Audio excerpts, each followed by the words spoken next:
नमस्कार, जोहार झारखंड के इस बुलेटिन में आपका बहुत स्वागत है। मैं हूं आपके साथ विभा उपाध्याय। कोरोना से जुड़ी और उसके अलावा तमाम अहम खबरों से हम आपको कराएंगे रूबरू, लेकिन सबसे पहले आप कोरोना से जुड़ा अपडेट जान लीजिए। तो देश में कोरोना के कुल 74,281 मरीज सामने आ चुके हैं। देश में 2,415 लोगों की संक्रमण की वजह से जान जा चुकी है। पिछले 24 घंटे में कोरोना से 122 लोगों ने अपनी जान गंवाई है। इसी 24 घंटे में कोरोना को लेकर 3,525 मामले सामने आ चुके हैं। भारत में कोरोना के 24,386 मरीज संक्रमण के बाद ठीक हुए हैं। झारखंड के 15 जिलों में फैल गया है कोरोना। लातेहार में पहला कोरोना पॉजिटिव सामने आया है। 24 घंटे की बात करें तो झारखंड में 11 नए मामले कोरोना पॉजिटिव के सामने हैं और मरीजों की संख्या झारखंड में बढ़कर अभी 73 हो चुकी है। बिहार में कोरोना मरीजों की संख्या 889 हो चुकी है। और ये वो आंकड़े हैं जिसके बाद ये जानना और समझना बहुत जरूरी है कि आप घर में रहेंगे तो आप सुरक्षित रहेंगे और दूसरों को भी आप सुरक्षित रख पाएंगे। कोरोना से जंग में प्रधानमंत्री नरेंद्र मोदी ने अर्थव्यवस्था को अब तक का सबसे बड़ा बूस्टर बताया है।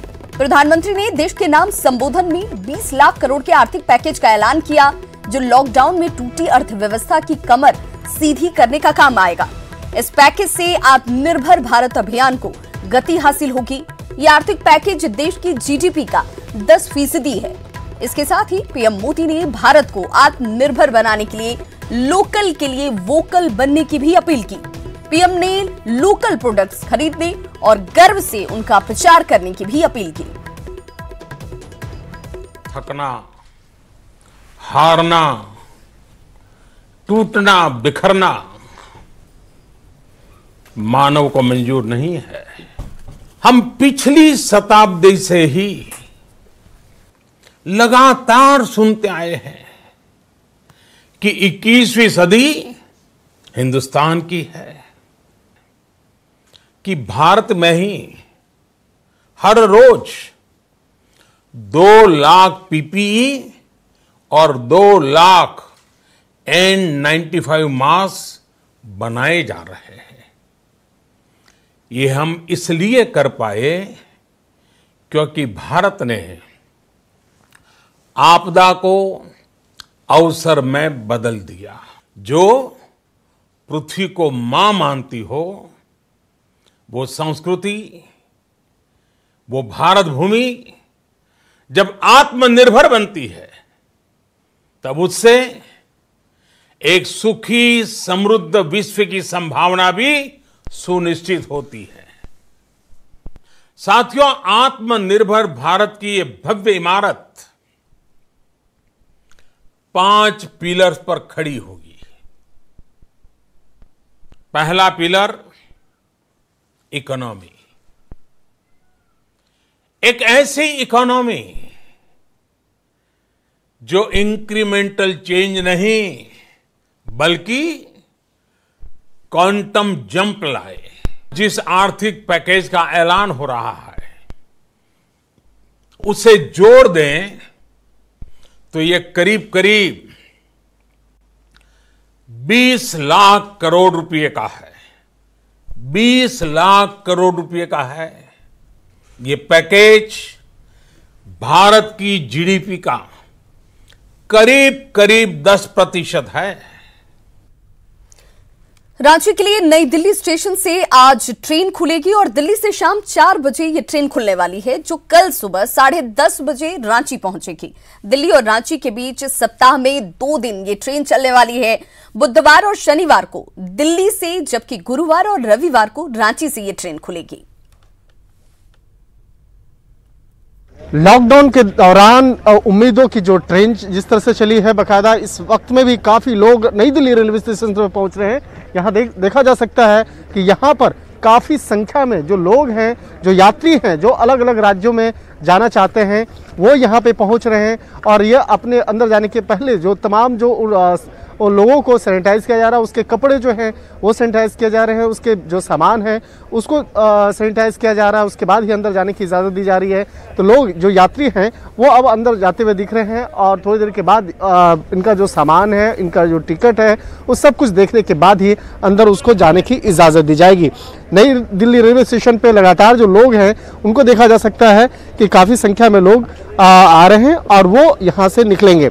लेकिन इस दौरान में आपको कुछ और भी आपको मैं दिखाना चाहूँगा कि कुछ सामाजिक संस्था जो है वो लगातार यहाँ पे काम कर रही है। युवा कांग्रेस से जुड़े हुए जो नेता हैं और वो भी यहाँ पे पहुँचे हैं, पानी और सैनिटाइजर, ग्लव्स कुछ लेकर। मैं इनसे बात करता हूँ। यहाँ पे श्रीनिवासन हमारे साथ में हैं। किस तरह से आप लोग लोगों की मदद कर रहे हैं? जो इतने सुबह सुबह से लोग लगातार वापस अपने अपने घर जाने के लिए खुशी से आ रहे हैं। सोशल डिस्टेंस मेंटेन करना, फिर उन लोगों को भी सुरक्षा रहना जरूरी है।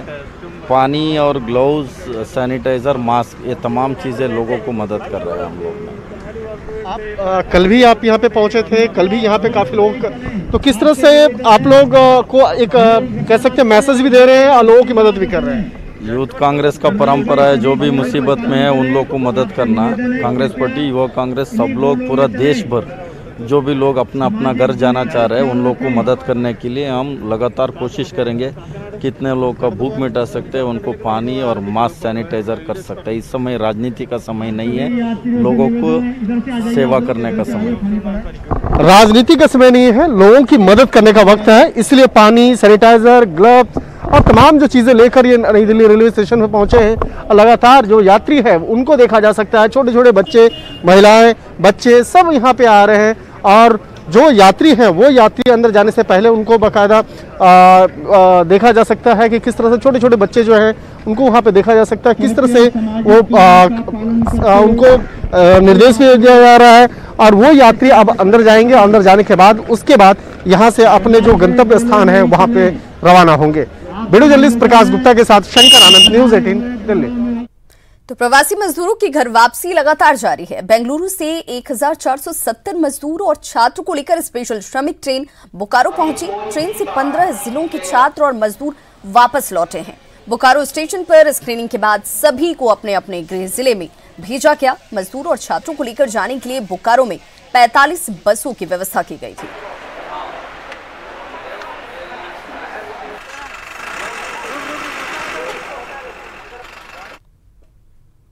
तो घर वापसी हमेशा सुकून देती है, लेकिन संक्रमण के इस काल में मजदूरों की घर वापसी ने ग्रामीण इलाकों का चैन छीन लिया है। ऐसे में होम क्वारंटीन के नियमों की उड़ती धज्जियां कहीं सरकार को भारी न पड़ जाएं।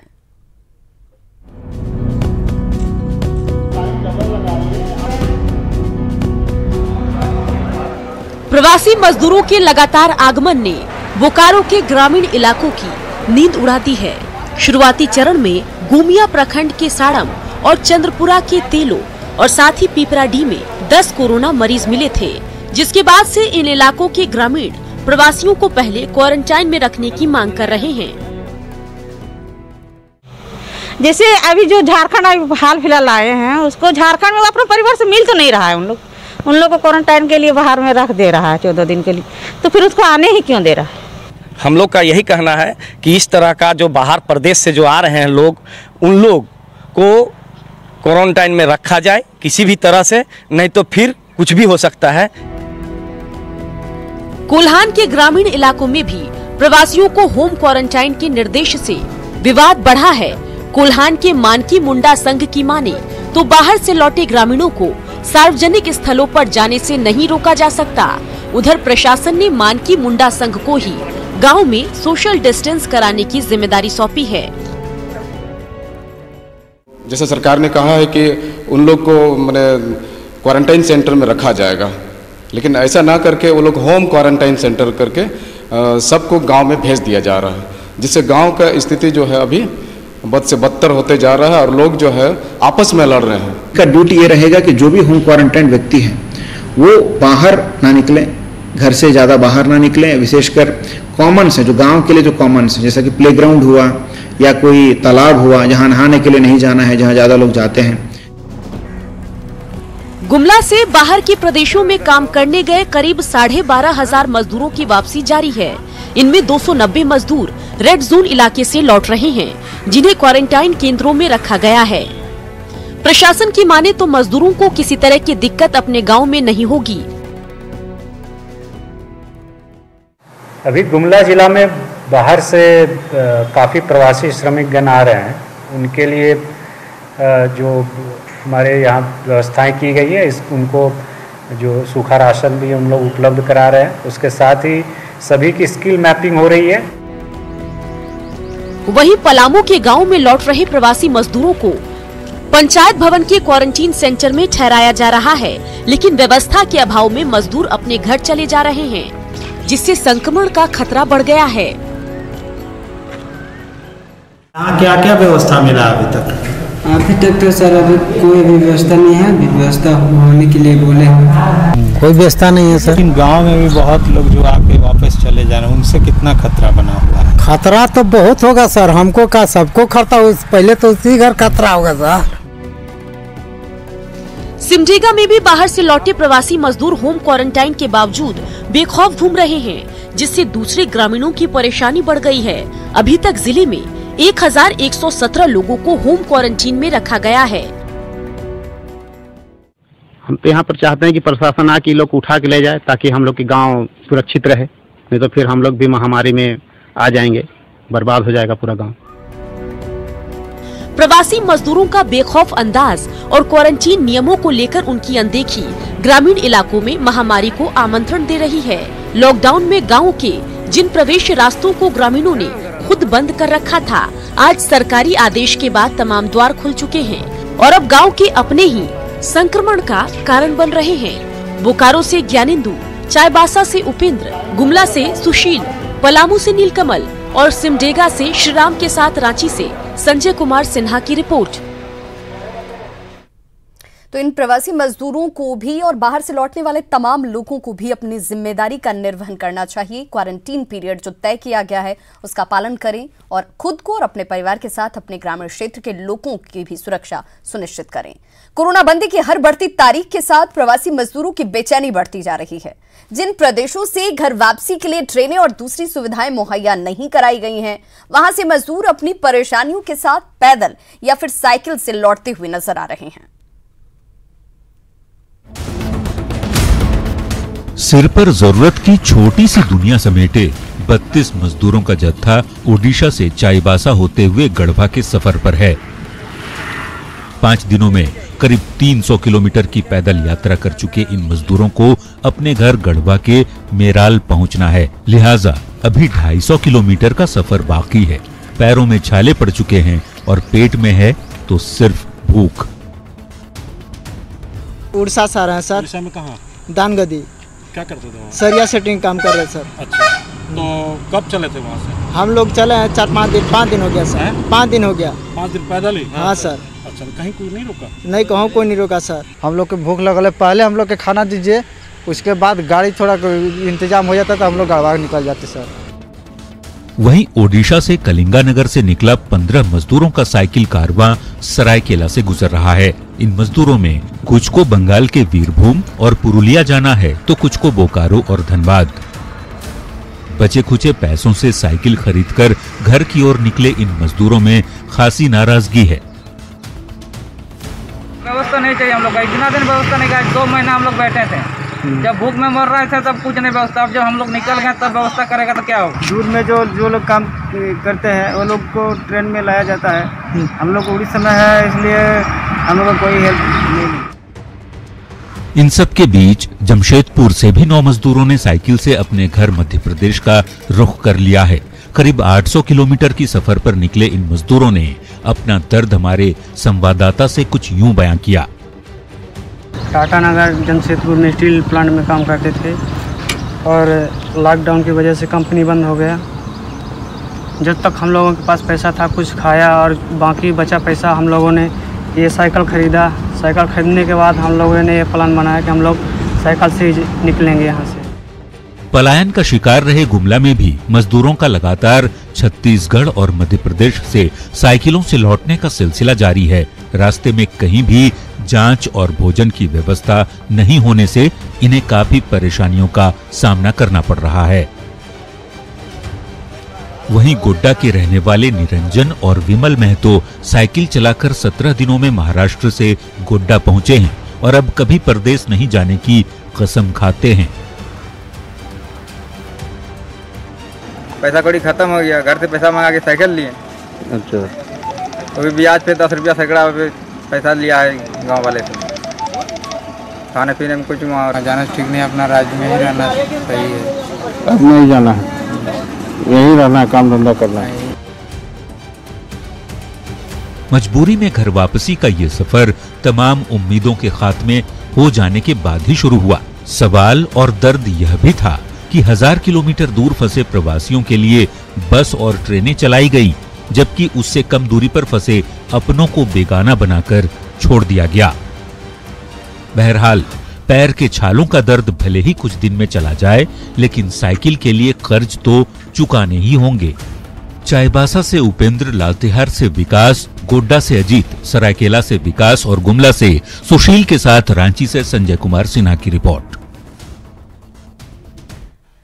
चतरा के प्रतापपुर में एक मुखिया की दबंगई सामने आई है। मुखिया और उसके समर्थकों ने एक बस में जमकर तोड़फोड़ की। बस मालिक का आरोप है कि बगैर प्रशासनिक आदेश के मुखिया अपने मन के मुताबिक बस को ले जाना चाहते थे, लेकिन जब इससे इनकार किया गया तो बस में तोड़फोड़ की गई। प्रतापपुर प्रखंड परिसर में खड़ा रहने के बावजूद थोड़ी देर बाद कोई जब नहीं आए तो घोरी घाट के मुखिया वहां आए और हमारे चालक से बोलने लगे कि गाड़ी लेके घोरी घाट चलिए। हमारे चालक के द्वारा उनको बोला गया कि आप जिला प्रशासन के किसी भी व्यक्ति से बात करवा दीजिए या किसी पदाधिकारी से बात करवा दीजिए कि हमको गाड़ी वहां लेके जाना है, अन्यथा हम नहीं ले जा सकते हैं जब तक कि हमारा जिला प्रशासन के द्वारा कोई भी सूचना नहीं दिया जाएगा। इस पर वहाँ के मुखिया अपने आप को दबंगई दिखाते हुए कहने लगे कि जो हम कहेंगे वही शासन चलेगा और वही काम करना होगा, नहीं जाओगे तो कुछ भी कर देंगे। इसी पर हमारे चालक के साथ बदसलूकी किया, गाली गलौज किया, मारपीट किया और जो उनके वहाँ पे समर्थक थे, चाहे फिर वो लेबर थे, वो बोले जो मुखिया कहेगा वही करेंगे। तो जो मुखिया जी ने उनको कहा कि आप इसका शीशा तोड़ दीजिए आप लोग, तो मार के हमारे गाड़ी का शीशा तोड़ दिया। ओडिशा से गोड्डा आने वाली बस में एक प्रवासी महिला मजदूर ने एक बच्ची को जन्म दिया। मंगलवार की शाम बस गोड्डा आ रही थी और तभी महिला मजदूर को प्रसव पीड़ा हुई। उसी वक्त बस में ही महिला ने बच्चे को जन्म दिया। गोड्डा पहुंचते ही जच्चा बच्चा को अस्पताल ले जाया गया, जहां दोनों स्वस्थ हैं।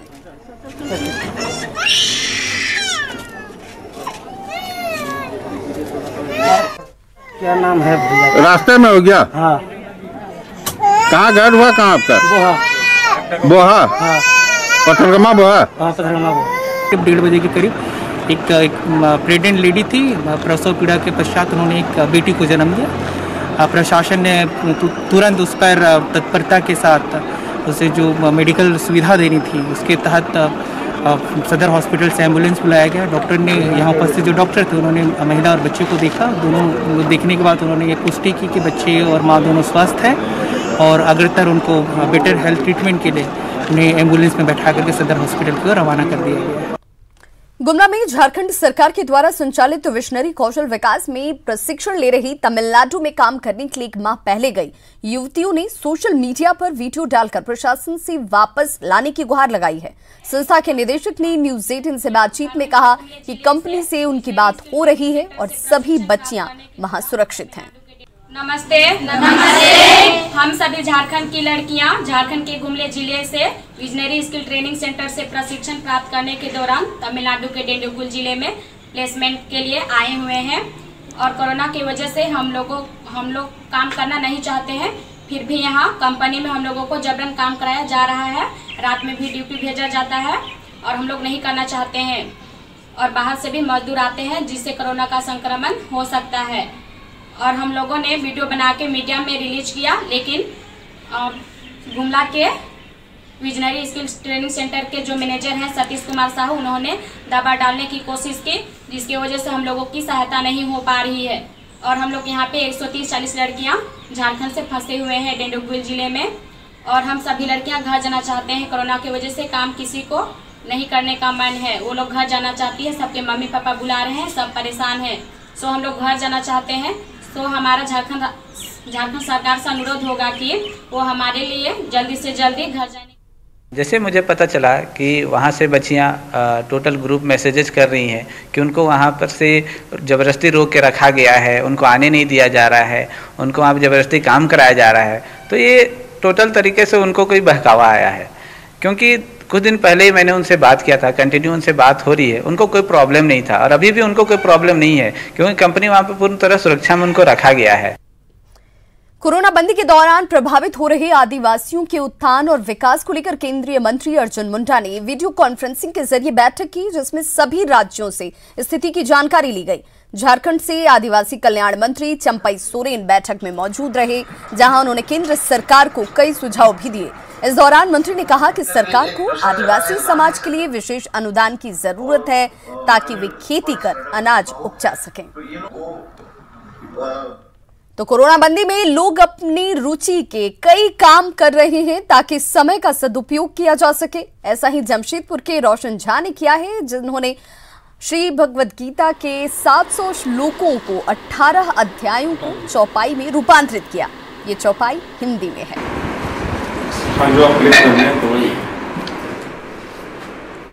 विषय आया कि मैं क्यों ना गीता को अगर ऐसा महत्व मैं समझता हूं तो इसका एक ऐसा रूप हो कि जो बहुत सहजता के साथ में लोगों के बीच जा सके, लोग उसको सुन सके, पढ़ सके, समझ सके। उसी बात को लेकर के मैंने 1995 में 22 अक्टूबर 1995 को मुझे वो रात याद है कि मैंने यह यात्रा आरंभ की और इस यात्रा का मैंने नाम दिया सहज गीतामृत का। और मैंने एक संकल्प धारण किया कि भगवान श्री कृष्ण के भाव और उनके जो शब्द अर्थ हैं उनके साथ मामूली सा भी बदलाव न होने दूंगा। घाटशिला के गुड़ाबांधा में एक युवक की मौत के बाद भी शव को अस्पताल ने बंधक बनाकर रखा है, क्योंकि उसके बिल का भुगतान नहीं हो पाया था। जमशेदपुर के टीएमएच में पड़े शव को छुड़ाने के लिए पिता ने अपना सब कुछ बेच दिया, लेकिन फिर भी अस्पताल के बिल के बराबर पैसा इकट्ठा नहीं हो पाया। स्थानीय सांसद विद्युत वरण को जब इसकी जानकारी हुई, उन्होंने परिवार की मदद की और शव को अस्पताल से छुड़वाया गया। इतना जमीन था उसको बेच दिए, उसके बाद फिर बकरी मुर्गा वो सब बेच के फिर इतना ज़्यादा भी हम लोग मैनेज नहीं कर पा रहे थे। इतना ज़्यादा बिल हो गया कि वो जितना भी हम लोग बेचे वो सबसे भी नहीं हो पाया। बहुत अफसोस हमार बहुत ना तो एखाने हमें रह जाते हमार तो जो सब सेरे गए और किचुई नहीं छिलो हमार ताओ माने मदद करी बाहर कहीं आनी दीजिए एखन आर आनी चाहिए। लोगों का टीएमएच में एडमिशन है तो बिल बहुत ज़्यादा बढ़ रहा है, क्या करेंगे? तो हम तुरंत दूरभाष पर सांसद महोदय से बात किए, दादा ऐसा ऐसा बात है, इतना बिल हो गया। सांसद महोदय ने तुरंत इसको गंभीरतापूर्वक लेते हुए तो 1,61,000 बिल माफ तुरंत करवाए। और अब देख लेते हैं झारखंड की कुछ अन्य खबरों को फटाफट अंदाज में। चतरा के सदर थाना क्षेत्र में पेड़ से लटका एक युवक का शव बरामद। विवाद के बाद पत्नी के मायके जाने से था परेशान।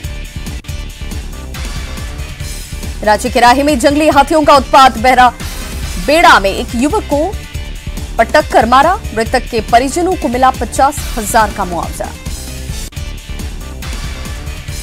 गुमला लौटे छत्तीसगढ़ और मध्य प्रदेश के कई मजदूर। ट्रकों के जरिए भी लौट रहे हैं मजदूर। गुमला के विशुनपुर में साप्ताहिक हाट में उड़ी सोशल डिस्टेंसिंग की धज्जियां। मास्क नहीं लगा रखा था लोगों ने। चतरा के हंटरगंज में सीआरपीएफ ने जरूरतमंदों के बीच बांटे राशन सामान। मास्क और सैनिटाइजर का भी किया गया वितरण। सिमडेगा में लॉकडाउन के दौरान राहगीरों को भोजन के पैकेट्स बांट रही प्रिंस चौक दुर्गा पूजा समिति। लगातार 6 दिनों तक भूखों को कराया गया भोजन। रांची के तमाड़ में उड़ी सोशल डिस्टेंसिंग की धज्जियां। साप्ताहिक बाजार में नहीं दिखी सामाजिक दूरी। तो अपनी सुरक्षा और अपनों की सुरक्षा के लिए घर में रहें, सुरक्षित रहें, सोशल डिस्टेंसिंग का पालन जरूर करें।